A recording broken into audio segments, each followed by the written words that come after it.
peccatoribus. Today is Tuesday of the 33rd week of the year. And as Holy Mother, the Church is preparing us for the general judgment, she is summarizing what is necessary that we must do in order to receive a generous and kind judgment from God. And we are given the example of Zacchaeus. Zacchaeus was a man who has never heard most of the teachings of Christ. So we can see if a person has not heard all the teachings of Christ, there is still something left in him that can enable him to save his soul. If Zacchaeus, who did not know much about the teachings of Christ, how much more we, who have learned so much the teachings of Christ, should we be able to work for the salvation of our souls.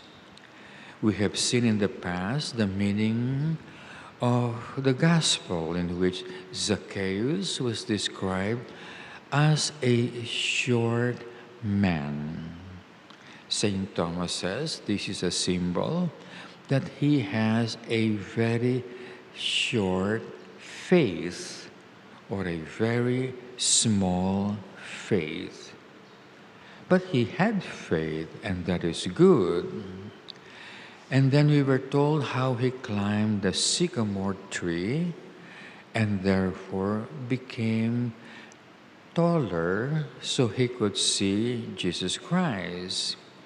And what does it mean to climb the sycamore tree? And that is for him to show humility. Because Christ says, whoever is humble shall be exalted. So even if Zacchaeus was short, he was exalted by the sycamore tree. His humility raised him up and enabled him to see Jesus Christ. But what made Zacchaeus worthy that Christ should enter his house and be his guest was that, notice, the gospel says that he was a tax collector, and tax collector earns a lot of money in an unjust way, usually, but it adds that he was also really a wealthy man. If that was such, the gospel continues to, at the end, that he had his own family, who later on, the gospel says, was entirely saved. The entire family was saved. Now, what you should notice was that Zacchaeus had an important job. He was a tax collector. He had a family. He had a home, a comfortable home, because he was rich. And yet he left his family, he left his home, he left his job just in order to see Christ. Now that is something, because ordinary people these days would leave Christ, would leave the following of Christ just to be with their relatives, with their homes, and to eat the fruits and the food that they want in order just to enjoy the world, to do what they want in the world. So notice what Zacchaeus was doing. He was leaving the world in order to see Christ. And because he left the world, he saw Christ and even became having Christ as his guest at his house. So this idea of leaving the world is of the utmost importance in the quest for the salvation of our souls. So much so that Christ had warned us, friendship with the world is enmity with Christ. Those who are friendly with the things of the world become enemies of Christ. And so we have only contact with the world if we are going to benefit them spiritually. Like this coming December 12, we are going to be in contact with the entire Philippine world. There will be thousands who would be coming here, and we shall be in contact with them. We will even entertain them. But why are we doing this? Not because we love the world, but because we want to help them spiritually and be devoted to the Blessed Virgin Mary. But ordinarily, we must absolutely have no contact with the world.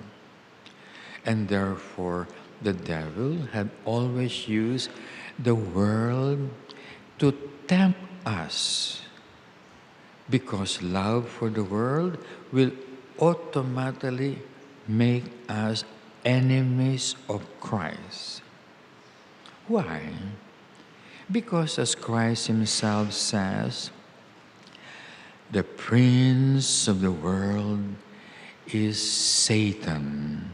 And therefore, if you are friendly with the world, you are friendly with Satan. And so the spiritual writers had been writing about humility. But Saint Pope Gregory the Great specially describes the kind of humility that we must use and adopt, and he calls it spiritual humility. Now, spiritual humility is precisely the first beatitude. Blessed are the poor in spirit. It's not the humility of the body. That's why Saint Benedict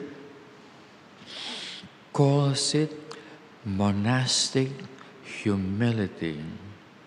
So spiritual humility, which is the humility of the soul, is what we practice when we have monastic humility. What is monastic humility?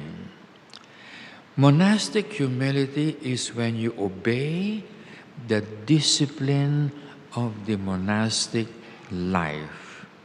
Meaning to say, you obey all the practices and the monastic discipline that has been set down by our Holy Father, Saint Benedict.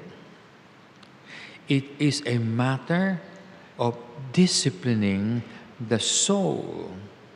Why? Because the soul is like a wild horse. It always runs after the pleasures of the body, the pleasures of the flesh. And so, like a wild horse, it has to be disciplined. But what we must discipline is not the body, but the soul.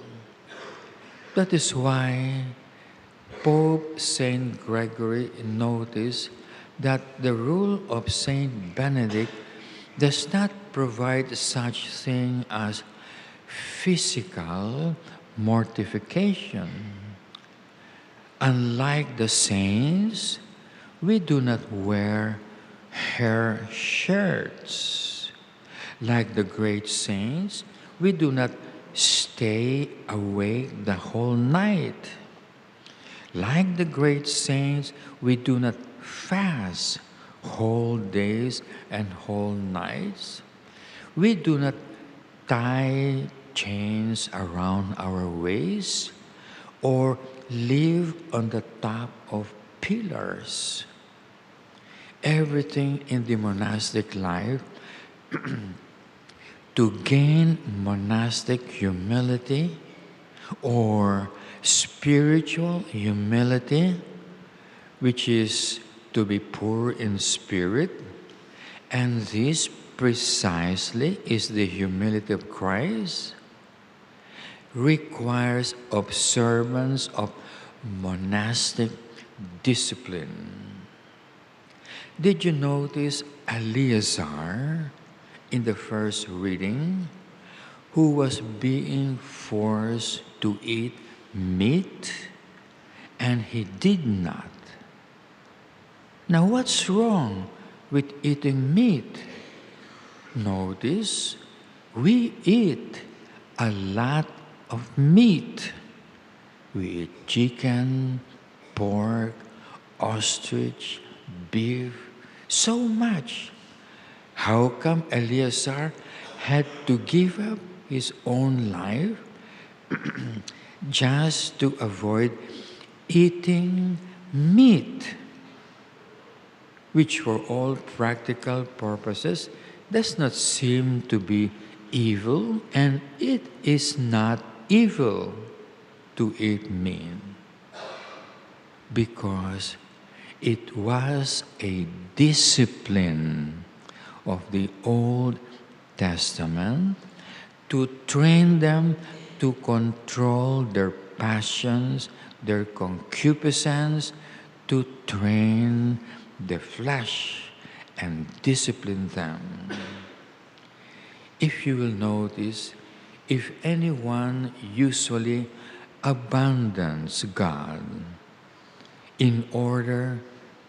it is always in order to please the flesh in the world. And if you notice what is happening in the world, it is simply everyone feasting and eating and drinking. As the Old Testament says, exactly what happened before the great flood. Everybody in the world were just enjoying the flesh, just satisfying the desires of the body. And what happened to Sodom and Gomorrah? Exactly the same thing. They were all pleasing the flesh and the desires of the flesh.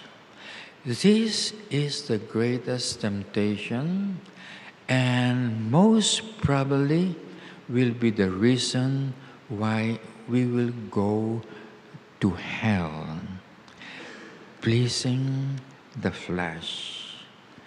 Eleazar refused to eat meat, which is good. What was the sin of Adam and Eve? Eating. It's also satisfying the flesh, eating the forbidden fruit.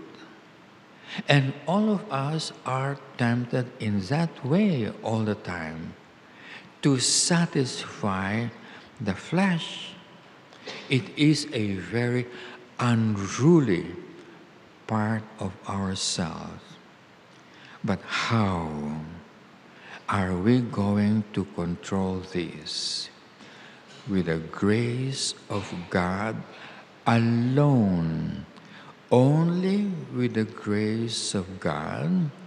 And God will give us this grace to control the flesh if we have spiritual humility that can only be attained through monastic discipline that leads us towards monastic humility. And so, what should we imitate in the example of Zacchaeus? He gave up his family for a while, his home, his job, just to see Christ. And then when he went home, what else did he do?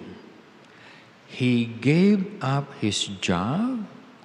He gave up all his earning as a tax collector.